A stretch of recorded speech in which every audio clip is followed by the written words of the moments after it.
अब हम मेजर करेंगे वेट मेजरमेंट कब, जब सिस्टम एक्सेलरेटेड होता है। नॉर्मली तो हम वेट करते ही हैं, लेकिन अगर सिस्टम एक्सेलरेटेड होता है तो वेट कैसे मेजर होता है। तो सबसे पहले how a machine, weighing machine,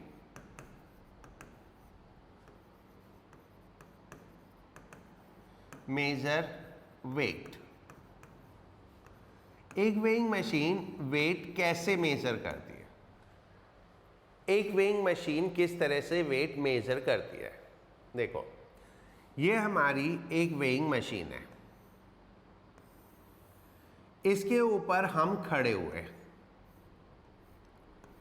जब हम इसके ऊपर खड़े होंगे तो हम इसके ऊपर एक फोर्स लगाएंगे जो कि हमारे वेट के बराबर होगा। जब हम खड़े हो जाएंगे तो एक फोर्स लगेगी जो हमारे वेट के बराबर होगा। जितनी हम फोर्स मशीन पे लगाएंगे उतनी ही मशीन हमारे ऊपर एक नॉर्मल रिएक्शन लगाएगी। तो ये नॉर्मल रिएक्शन और जो मशीन के ऊपर फोर्स लगी वो इक्वल हो जाएगी। तो अगर हम नॉर्मल रिएक्शन कैलकुलेट कर ले तो मशीन की रीडिंग कैलकुलेट हो जाएगी। तो हर एक केस में हमको नॉर्मल रिएक्शन मेजर करनी है, right. Reading of machine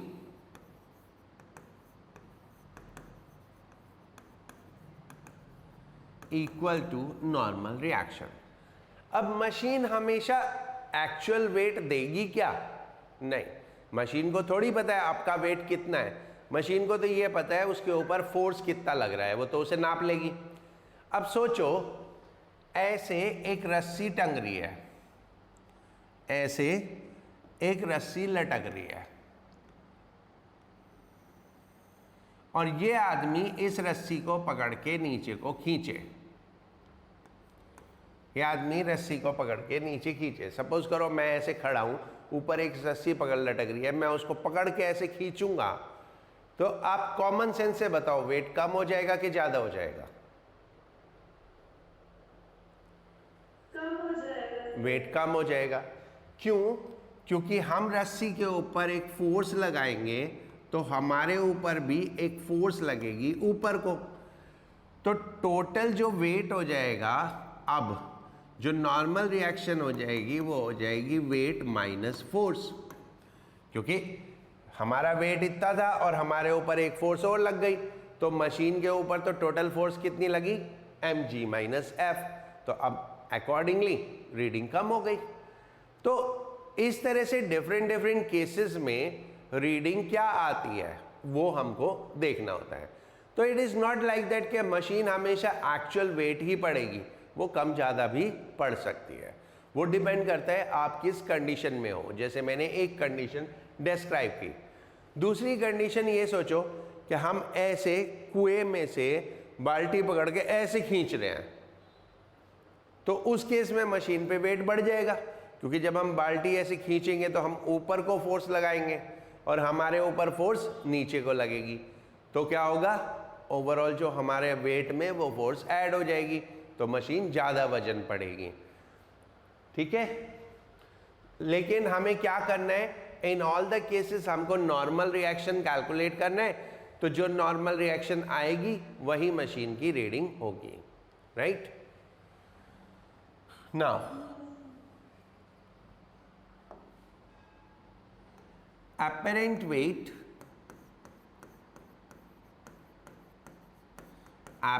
weight in an elevator। Elevator मतलब लिफ्ट है ना, इन एन एलिवेटर या lift.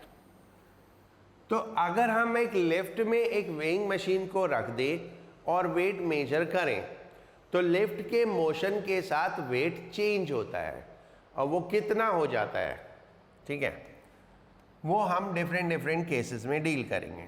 First case, lift is at rest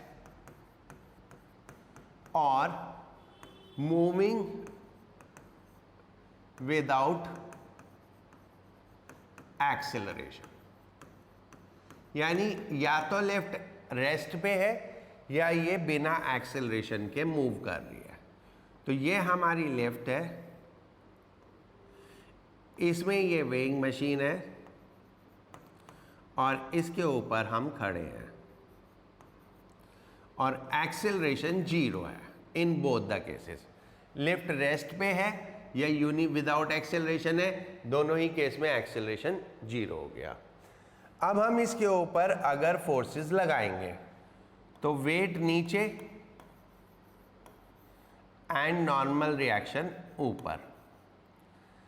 अब क्योंकि लिफ्ट का एक्सेलरेशन 0 है तो हमारा भी एक्सेलरेशन 0 होगा। तो हमारे ऊपर फोर्स कौन कौन सी लग रही है, N एंड mg। तो N minus mg is equal to 0, क्योंकि एक्सेलरेशन तो 0 हो गया, और N is equal to mg। और N क्या है, जो मशीन वेट रीड करेगी, जिसको हम बोलेंगे apparent wait.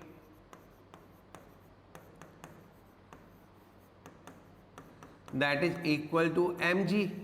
So apparent weight equals actual weight. So इस केस में apparent weight और actual weight equal होगा, यानी जो हमारा actual weight है वही मेजर होगा। करेक्ट? समझ में आया? Yes, sir. छापो फटाफट। Yes, sir. Right. Now, second, lift is accelerated upward. Lift upward direction में एक्सेलरेटेड है। तो ये हमारी लिफ्ट है, ये मशीन है, इसके ऊपर हम खड़े हैं और लिफ्ट ऊपर को एक्सेलरेटेड है। ठीक है। अब हमारे ऊपर जो फोर्स लगेंगी वो फोर्स लगेंगी ये वेट और ये नॉर्मल रिएक्शन, यही लगेगी जो पहले लग रही थी। लेकिन अब क्या है, हम अगर लिफ्ट एक्सेलरेटेड है ऊपर को तो हम भी एक्सेलरेटेड है।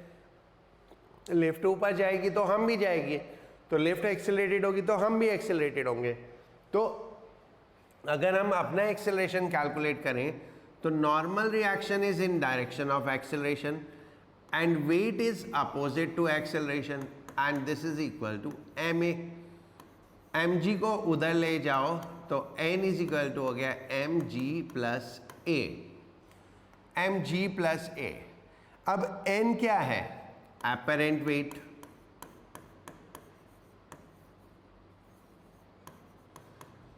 एंड ये क्या है, एक्चुअल वेट से ज्यादा है, तो ये more than actual wait read करेगा। सो जो मशीन रीड करेगी that weight will be more than actual wait, actual wait से ज्यादा रीड करेगी। ठीक है।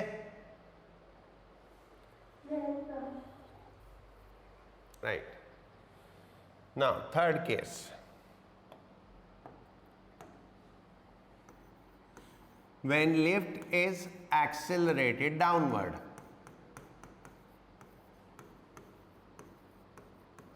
यानी जो एक्सेलरेशन है वो डाउनवर्ड है।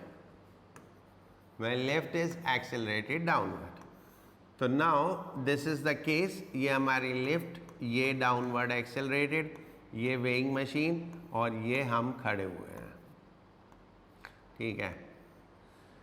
अब इस केस में फोर्स वही लगेगी, दो ही फोर्स होती हैं, वेट और नॉर्मल रिएक्शन। राइट। अब एक्सेलरेशन की डायरेक्शन में कौन सी फोर्स है, वेट। एक्सेलरेशन डाउनवर्ड, वेट भी डाउनवर्ड, तो एक्सेलरेशन की डायरेक्शन में जो फोर्स है वो है वेट। तो ये हो जाएगा mg minus n is equal to ma। तो n is equal to mg minus a। तो apparent weight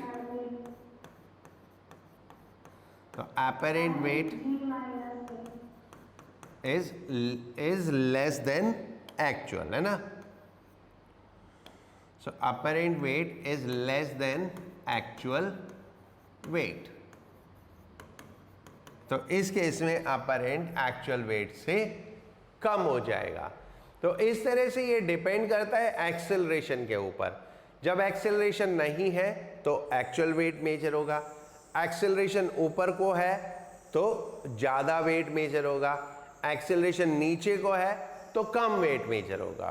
राइट, छापो इसको.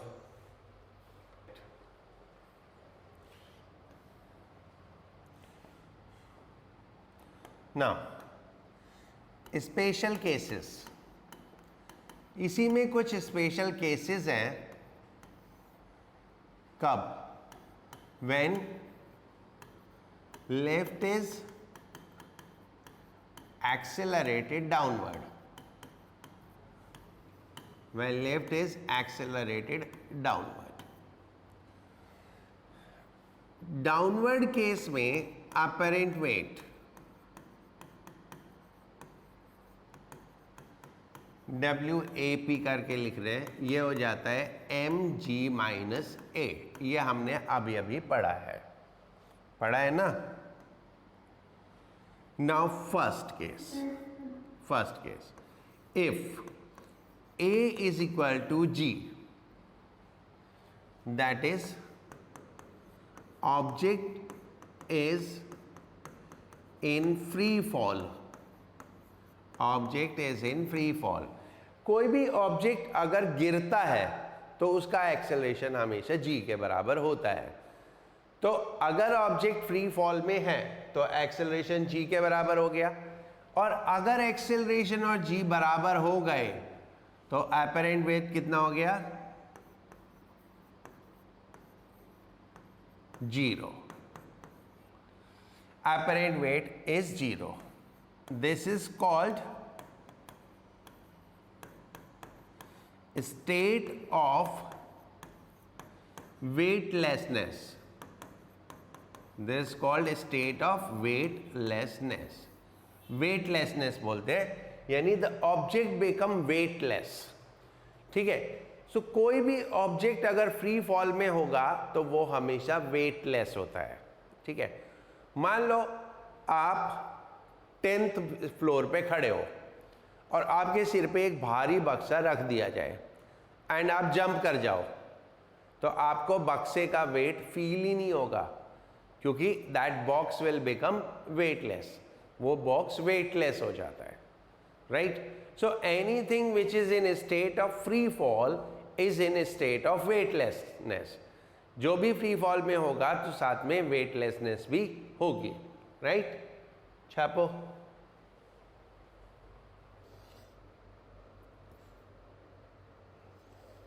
हो गया? Right. Now second case. If A is greater than G, if A is greater than G, A G से ज़्यादा हो जाए, right? Then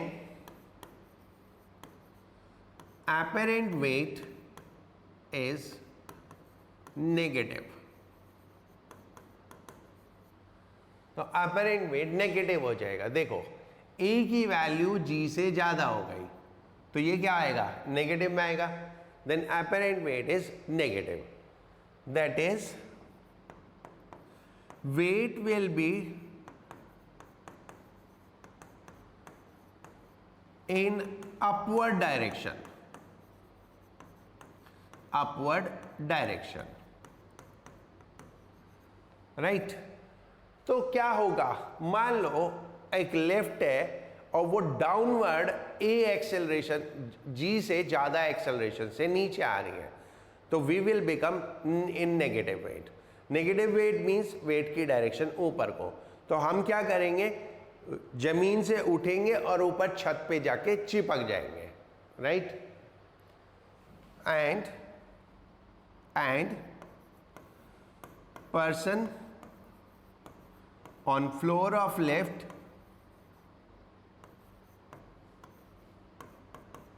will move upward and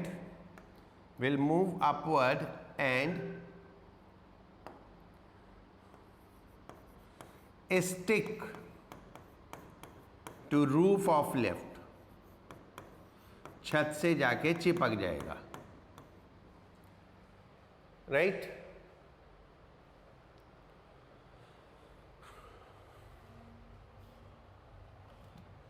sir but ये क्या पॉसिबल है कोई उसकी चिपक जाए?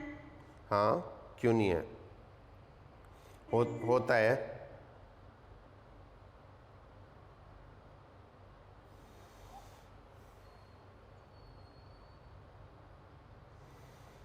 होता है। तुम कभी उस झूले में झूले हो?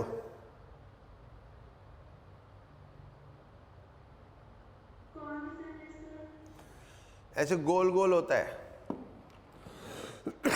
ऐसे गोल गोल गोल गोल होता है। जॉइंट व्हील पे, यस सर। ऊपर से जब नीचे आते हो तो क्या होता है? ऐसा लगता है ना उड़ जाएंगे, ऐसा लगता है ना उड़ जाएंगे, पकड़ लेते हैं कस के। डर नहीं लगता ऊपर से नीचे आते हुए? लगता है ना?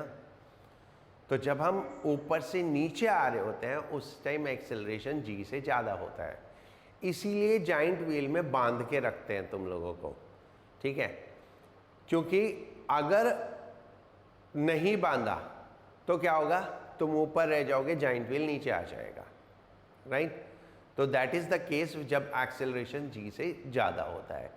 तो हम भी उस टाइम पे ऐसे कस के पकड़ लेते हैं बिकॉज हमें लगता है कि अगर हम नहीं पकड़ेंगे तो उड़ जाएंगे, तो वो हम फील करते हैं, बट एक्चुअल में उस टाइम में एक्सेलरेशन जी से ज़्यादा होता है। एक और एग्जांपल बताता हूँ। एक डब्बा लो, उसके अंदर एक सिक्का डाल दो। सिक्का कहाँ होगा? बॉटम पे होगा ना? Yes sir. उस डब्बे को ऐसे तेजी से नीचे करो तो सिक्का ऊपर टकराता है ना छत पे डब्बे की। जब आप ऐसे नीचे करते हो तो सिक्का ऊपर जाके ऊपर वाले उस पर टकराता है ना, ढक्कन पे।